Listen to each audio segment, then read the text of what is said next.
Você está no VGCast, o podcast da Verdigaia, sempre trazendo um assunto interessante, importante, de forma descomplicada, com a participação de um ou mais especialistas. Eu sou o Robert de Andrade. Não se esqueça que, além de acompanhar esse podcast nas principais plataformas, você também pode ouvir o bate-papo no YouTube. É só procurar pela Verdigaia. Esse ano, só no mês de janeiro, Minas Gerais teve um volume de chuva que chegou a quase 1.000 milímetros. Resultou na morte de 62 pessoas, centenas de desabrigados. Em Belo Horizonte não é diferente. Além dos comuns pontos de alagamento, como Tereza Cristina, Bernardo Vasconcelos, Prudente de Moraes, nós tivemos alagamentos em toda a cidade, inclusive na Zona Sul. O impacto foi gigantesco. E o podcast de hoje é sobre o impacto das chuvas. E para falar sobre esse assunto, eu estou aqui com o Rodrigo Augusto, geógrafo e especialista no tema. Também com o Rodolfo, que é advogado e consultor da Verdigaia. Bem-vindos ao podcast VG, VGCast, na verdade. E eu gostaria de começar perguntando o seguinte: é normal esse volume de chuva? Primeiramente, agradeço o convite. Muito bom estar aqui. Esse volume de chuva foi acima da média. Não é normal, né? Existem extremos, existem ciclos de chuvas, existem ciclos de enchentes, né? Mas esse foi muito acima da média. Era esperado para o ano, segundo a série de dados históricos, 1.465 milímetros. Só em janeiro, na estação Cercadinho, já choveu quase 1.000. Estação climatológica Cercadinho. Sim. E a que se deve esse volume? Ele acontece de 100 em 100 anos? Essa chuva, até estava ouvindo outro dia no rádio, o pessoal da prefeitura, os especialistas, essa é a chuva que a gente chama de chuva de 1.000 anos. São os cálculos que as pessoas fazem, os especialistas fazem, e existem as recorrências, né? Então essa chuva nunca tinha caído uma chuva nessa proporção em Belo Horizonte. O que é o alerta para isso é que esses extremos, devido às mudanças climáticas, vão acontecer com mais frequência.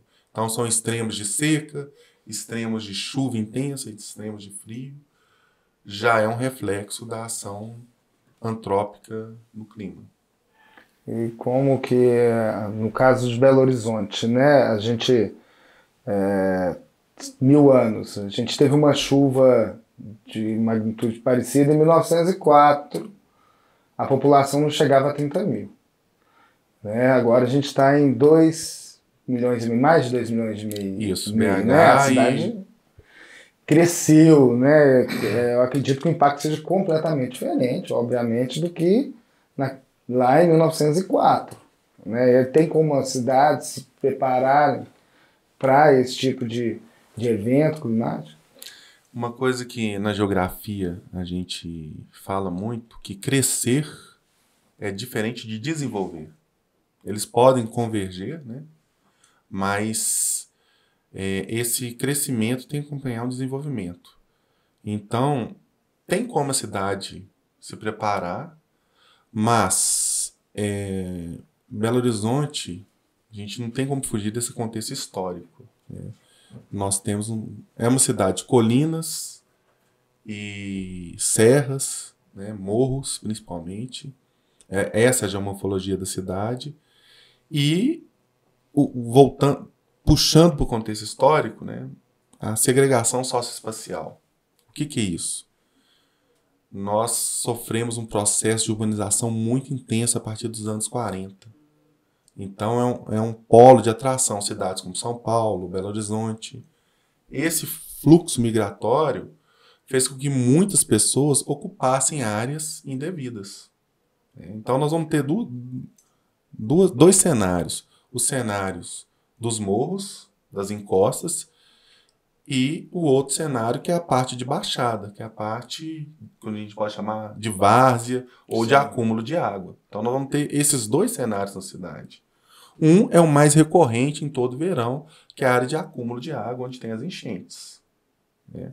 Quando você tem uma chuva nessa proporção de continuidade, intensidade, o solo satura, o que aconteceu. Agora, recentemente, em São Paulo, tivemos um problema de uma grande magnitude, e nós vamos ter um problema que não acontece todo verão, que é o desabamento de encostas, que esse ano toda a cidade, se rodar por Belo Horizonte, saindo por região de Neves ali, região metropolitana, encosta com lona, escorregamento, né, pela cidade toda. Sim. Como eu disse no começo, né, esse ano realmente atípico, né, que a gente está falando até agora, mas da questão da chuva ter afetado outros pontos da cidade que não era, que historicamente não eram afetados, né? Principalmente essa parte da Centro-Sul, que é uma área também com maior permeabilização, né, do solo. BH, ela tem basicamente duas bacias, a do Onça e do Arrudas. Sim. E grande parte da cidade, ela está em cima de rios que foram canalizados. Então, o comportamento da chuva, do escoamento, ele vai continuar como era antigamente. Né? As pessoas são invasoras, né, nesses ambientes. E quando tem uma chuva acima da média, o que aconteceu na Zona Sul? Primeiro, a grande previsão de chuva foi no dia 24 de janeiro. Realmente choveu o que foi esperado. Foi numa sexta-feira. Sim. A chuva que atingiu a Zona Sul, salvo engano, foi na terça-feira seguinte. Choveu em pouco menos de 2 horas, 184 milímetros. Como até o prefeito comentou, né? Podia ser no Texas, numa cidade europeia industrializada. Aquele volume de chuva é um volume que não tem... Não dá para se preparar. Não dá para se preparar. É um extremo do extremo. 184 em uma hora, para um mês... Quanto que o mês de janeiro... Deixa eu dar uma coladinha nos meus dados aqui. Ele é esperado 274 milímetros. Um mês e um dia, né? Em poucas horas, né? 274, choveu 184, é muita coisa, é muito volume. Eu achei interessante essa coisa de você falar que nós somos invasores, né? A gente tem a barragem da Pampulha. Pampulha é uma barragem. A gente esquece com essa questão das barragens, que tem Brumadinho, Mariana, a gente fala, parece que a gente está protegido. A gente e já rompeu. Dentro. E já rompeu. Ela rompeu em 1954. Dia 16 de abril, eu guardo o dia porque é o dia do meu aniversário. Mas eu ainda não tinha nascido em 54, não. E na época que rompeu, não tinha a ocupação que tem hoje ali na região. Eu até vi um vídeo, eles fizeram uma simulação, se ela rompesse hoje, o estrago que seria. Né? Assim, eu acho que quando a gente vai ocupar uma área, não pensa nessa possibilidade, né? De um rompimento, de uma e a Pampulha também foi uma região que teve alagamentos com a chuva. Mas e aí o papel do Estado e da sociedade para lidar com essas questões? Não, a gente está falando especificamente, não só especificamente da chuva desse ano, mas a gente sabe desse período de chuva, né? E tirando essa proporção, né, maior desse ano, existem alagamentos recorrentes em Belo Horizonte, né? Estamos falando da cidade que a gente está. A gente tem Vilarinho, que já tem alguns projetos. Bernardo Vasconcelos. Isso. Sebastião de Brito, também já peguei um alagamento quase, levou o meu carro ali. Eu acho interessante a ocorrência desses fatos para que a gente possa levantar e reiterar a necessidade de planos de atendimento à emergência para essas áreas também. Já existem algumas áreas que têm e que isso seja revisto de acordo com a mudança da própria cidade. Então, assim, agora, né, dessa vez, parece que a prefeitura ela atuou muito na comunicação, como uma forma de prevenção de mortes, né, de piores estragos. Mas eu acredito que ainda precisa ser feito uma avaliação dessas ações de emergência. Então, você falou aí sobre a Pampulha, por exemplo, né? Como seria em caso de rompimento da barragem da Pampulha? Quais são as ações do poder público e da população nesses casos específicos? Basta colocar aquela placa que é área de alagamento? É o suficiente? Não é o suficiente, né? Aquilo ali também, na verdade, é atribuir a responsabilidade somente para a população? Não. Né? A população tem uma responsabilidade nisso aí, né? De alguma forma solidária, nesse sentido, uma corresponsabilidade, no sentido de fazer também a sua parte. Né? A gente falou aí da parte de determinadas áreas onde você tem um problema recorrente de alagamento, e a gente já sabe que existe uma necessidade de um cuidado maior também com a gestão de resíduos. Então, a população ela vai fazer também, ela tem que fazer a parte dela também nesse sentido. Não adianta só o poder público tomar as ações para mitigar o impacto, mas a gente precisa também de conscientizar, né, a questão cultural também das pessoas. E aí, uma coisa da gente perceber que nesses cenários de emergência, de causa, a gente identificar a causa raiz e tentar tratar essa causa raiz do problema. Eu não vou só atuar para corrigir o problema na hora, né, no fato, quando já tem ocorrido. Eu vou justamente trabalhar numa época onde não tem chuvas. Antecipar essas ações. Antecipar esse problema. Né? O que você acha? Na Francisco Sales, na região leste ali, uma vez eles estavam limpando a galeria e... na Mendes Sá, perdão. Avenida Mendes Sá. Eles estavam limpando a galeria, tinha fogão, sofá, geladeira, e tem que mudar essa cultura, né? Porque já as bocas de lobo já sujam naturalmente com terra, entre outros elementos.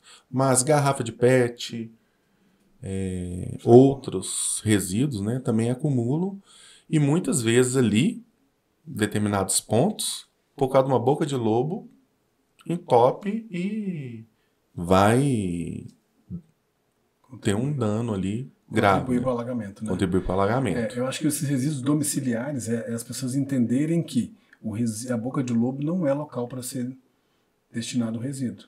Sim, claro. É uma questão de conscientização. Outro né? dia eu vi um vídeo da mulher varrendo a loja dela e jogando dentro da boca de lobo. Né? Então, esse é um ponto para ser avaliado.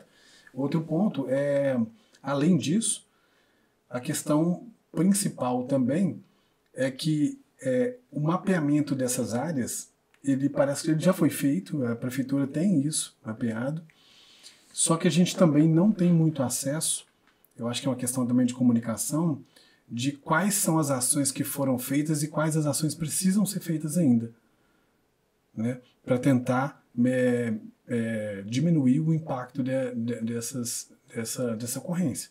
Né? Eu acho que o que acontece muitas vezes são os projetos que precisam ser melhorados. A Vilarinho mesmo, o que contribuiu para piorar a situação da Vilarinho foi a construção daquele shopping, né? Parece que ele represa a água. Eu não sei o estudo a fundo do local, mas ela inundava e não daquela proporção.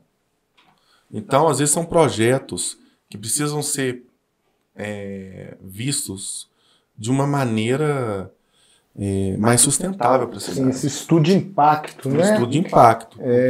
Sim, claro. Eu lembro que na época que foi construída a linha verde, né? Eu li um estudo, eu não podia ter buscado, mas lembrei agora, falando sobre o impacto que teve na região da Pampulha, no clima, pela abertura, veio uma corrente de ar ali, mudou, passou a ter uma chuva em locais diferentes, de uma forma diferente. Então, acho que esse estudo prévio dos impactos, não só ali na proximidade, mas de um modo geral, é fundamental para o crescimento da cidade. E falando de impacto, a gente tem a questão da cobertura dos rios, né? Belo Horizonte, ela é construída em cima de efluentes, né? Acho que quase toda avenida tem um rio, um córrego embaixo. Tudo bem, eu acho que naquele momento ali de crescimento da cidade, construção da cidade, isso há 100 anos atrás, de repente não se pensava nesse impacto, mas quando a gente pega, por exemplo, o caso aqui da Tereza Cristina, que é bem recente, né, a cobertura, esse bulevar, né, como lidar com isso? É viável? Tem como abrir? Seria a solução? Ou é inviável economicamente? Economicamente é inviável. Até vi uma entrevista com a Maria Caldas, secretaria da prefeitura, né? Ela é doutora em urbanismo, e é inviável economicamente, né? Porque tem questão fundiária também, né? Como que vai pôr APPs dentro de uma cidade, né? Mas eu sempre cito isso, o Rio Thames, lá em Londres, numa área urbana, ele é limpo, totalmente limpo, né? Essa relação nossa, né? A engenharia, naquele momento, nos anos 80, o Arrudas, a Praça da Estação ali, inundava. Sim. Eu tenho um caso, foi em janeiro de 1983, salvo engano, aonde ali, na Avenida do Contorno, onde tem a ponte do Perrela, era uma ponte do Perrela. Teve uma chuva daquelas terríveis em janeiro, aquela ponte caiu e ficou represando a água ali. Num determinado momento, ela rompeu. E tudo que estava dali para baixo, que a gente chama dali para o jusante, né? Onde hoje está Boulevard, até no Horto, formou tipo uma onda e foi arrebentando tudo. Eu lembro disso porque eu tinha um tio que morava no Horto, numa casa da Rede Ferroviária Federal, e a casa foi inundada com uma onda por causa do Arrudas. Então era um problema, era um drama para Belo Horizonte. Sim. Então, naquele momento, eles conteram o rio ali, impermeabilizaram, né? É um problema que aumenta a energia cinética da água. O problema passou lá para Sabará, né? Que a água chega ali numa velocidade incrível. Mas a população naquele momento era o que tinha que ser feito. Sim. Mas é igual agora, com a cobertura, o problema também veio para antes lá no Tereza Cristina, em Contagem e tal. Né? Eu acho que isso impacta lá, a cobertura ali tem uma questão de um córrego, se eu salvo engano, que é do Ferrugem, que ele represa a água da Arrudas e dá aquele efeito que a gente vê. Uma pororoca. Dá uma pororoca ali, a energia, a água. Aí é mais especialista em física, né? Ela encontra ali naquelas vigas e dá aquele efeito, né? Então, o problema tem que ser tratado lá em Contagem para diminuir, tentar reter aquela água com algum piscinão, alguma bacia de contenção, para minimizar esse problema aqui na Tereza Cristina.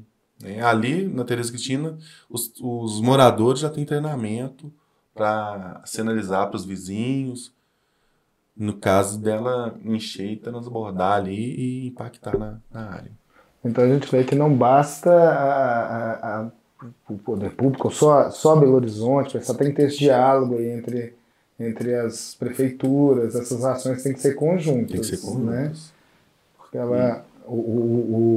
o problema é compartilhado, né? E projetos não feitos a toque de caixa. Não estou falando que foram feitos a toque de caixa, mas tem que ser muito bem estudado. O Boulevard mesmo, né? Vocês passaram ali perto do Padre Eustáquio, dá para observar no solo que tem umas rachaduras. Não sei se por que é, mas é justamente na parte nova. Sim. E teve problemas de perto do Parque Municipal. Eu vi vídeos ali que aquilo ali, para aliviar a tensão, tem aqueles bueiros no meio, né? Aquilo ali para aliviar a pressão. Tensão não. A pressão. Então, no dia daquela chuva intensa, tem vídeos, né, com as tampas voando. Ótimo. E ainda falando lá da questão da gestão dos resíduos, né? A gente vê que não é uma coisa de Belo Horizonte, o problema da gestão.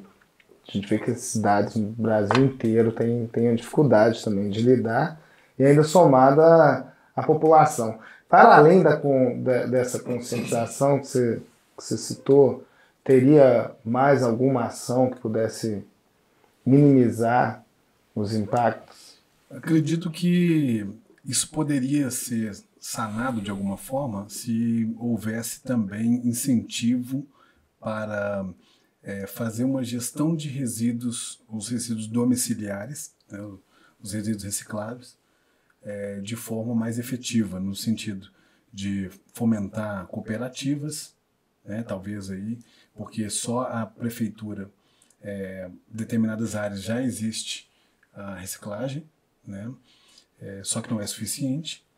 Então isso talvez seria uma ação que poderia produzir um resultado, né, fomentar cooperativas, associações que vão auxiliar aí na reciclagem do resíduo, diminuir a quantidade de geração de resíduo, na verdade, né, o resíduo que é descartado.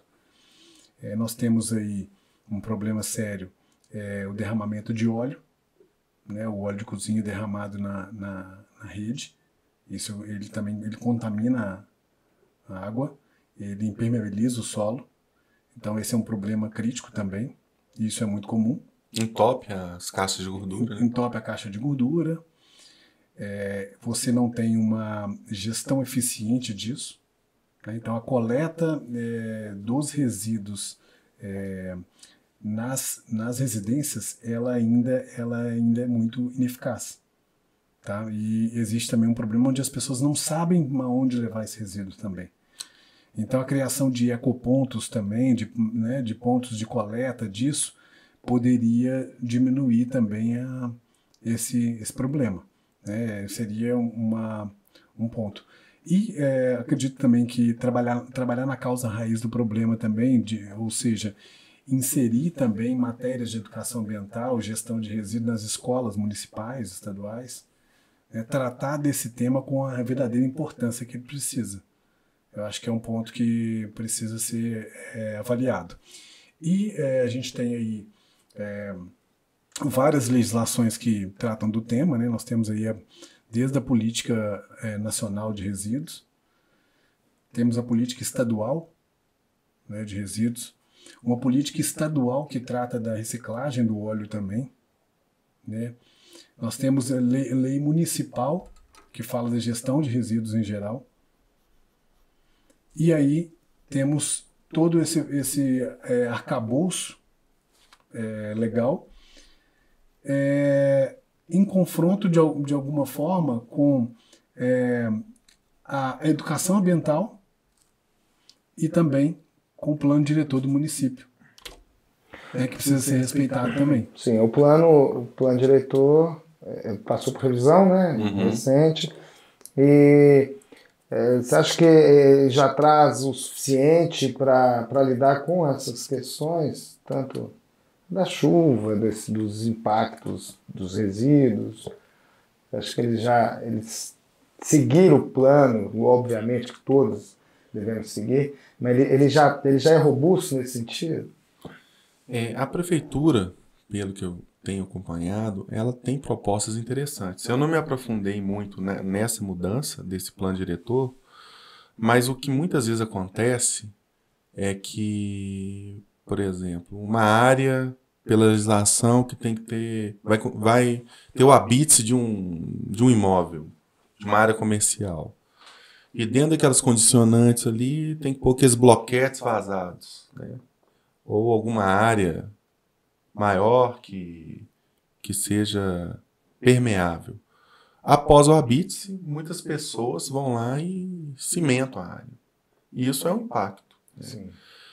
A prefeitura tem ideias e propostas, né? Estava ouvindo outro dia, até de passeios mais ecológicos, com grama, que tem alguma caixa embaixo desses passeios, do próprio canteiro de árvores, em que tem uma caixa para retenção de água, que isso pode contribuir para minimizar o impacto de uma chuva. Né? Mas a prefeitura, além dessa questão dos impactos de chuva, né, essa questão de ocupação urbana mesmo, de descentralizar algumas áreas, de levar pontos de avenidas para outras áreas, minimizando o trânsito, entre outros fatores, que contribuem de uma forma geral para essa questão de sustentabilidade também.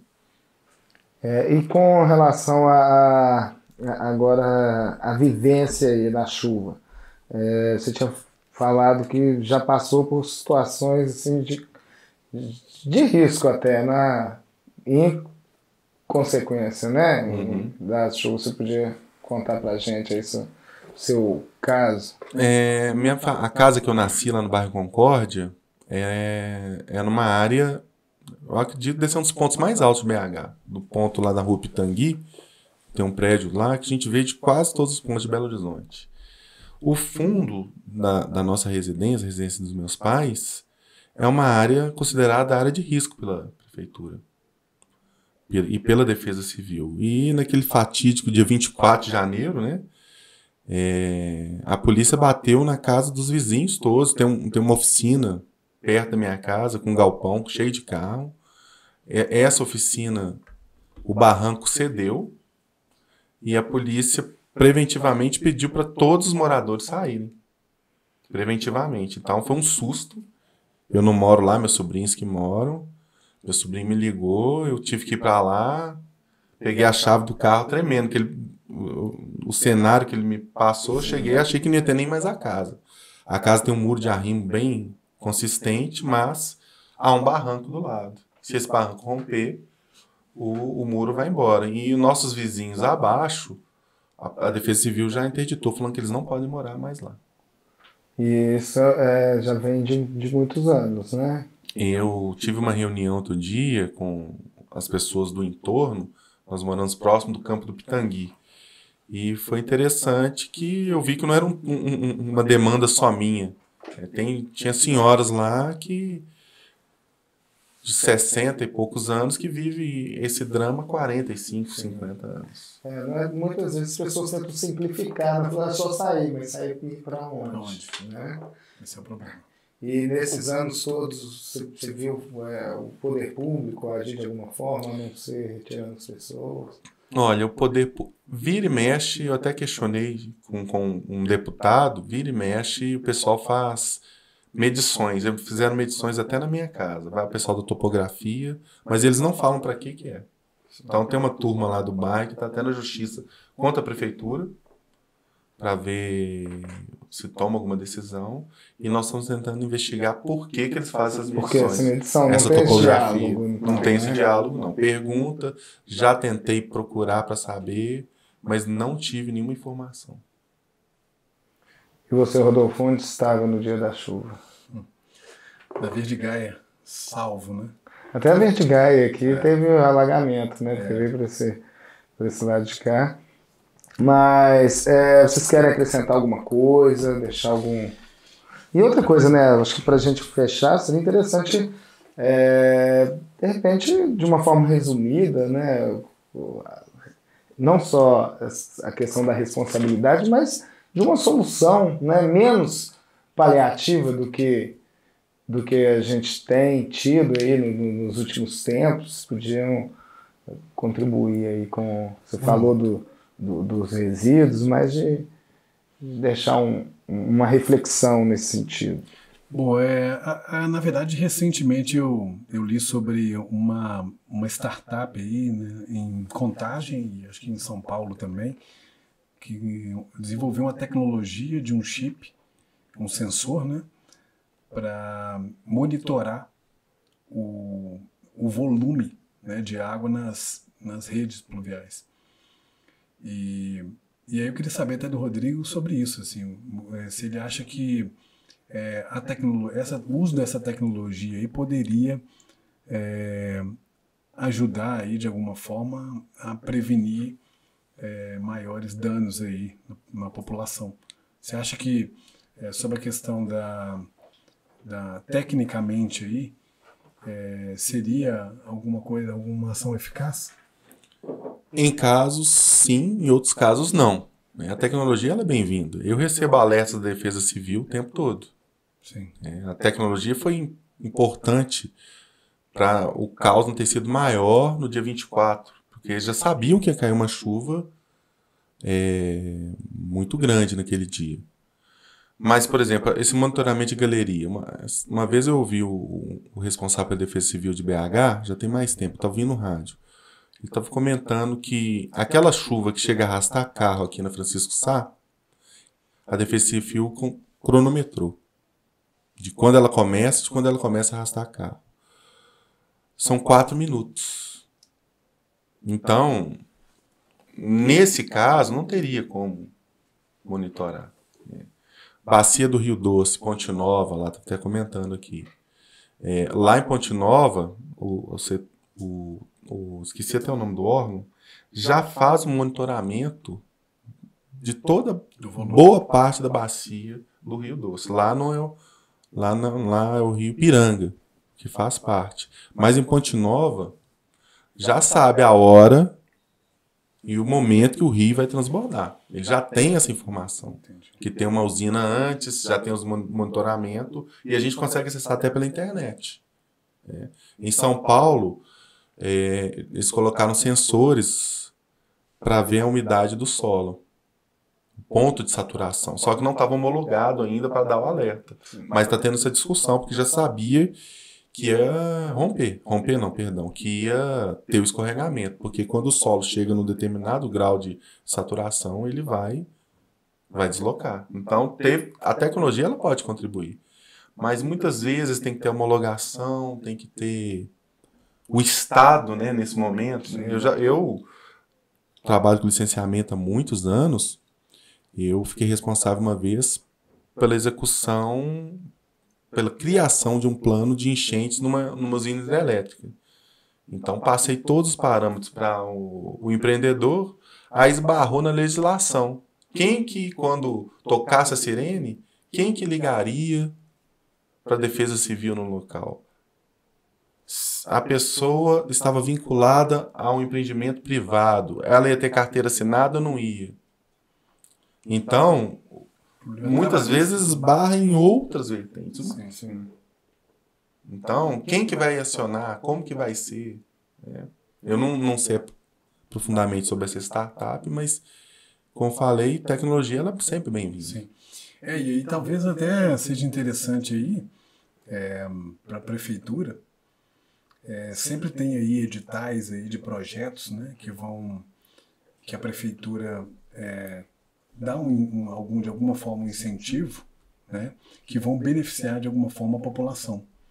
E aí fica uma dica aí, né, empresas, startups aí que vão contribuir através do uso da tecnologia para mitigar esse impacto, né,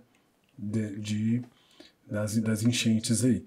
Então eu citei essa questão do sensor, mas acho que existem outras aí também que acredito que podem contribuir com isso. Então, acredito que são ações conjuntas, né? Mas eu acho que também é importante que a população, esse ano a gente viu uma mudança, tenha informação. Então, a comunicação também ela tem que ser efetiva.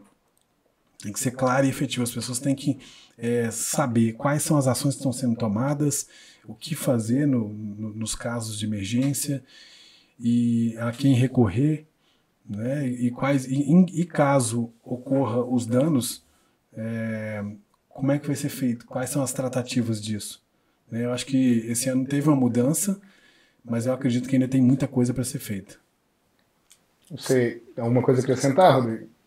Agradecer a oportunidade e as pessoas ficarem sempre alertas, né, no momento de chuva, observar trincas, observar árvores, se a porta não estiver fechando direito, observar o terreno, se tiver água vazando por alguma tomada, ficar em alerta, né, e principalmente em áreas muito íngremes, não fazer intervenção em época de chuva, obras, e na medida do possível, às vezes a gente sabe que é caro, né?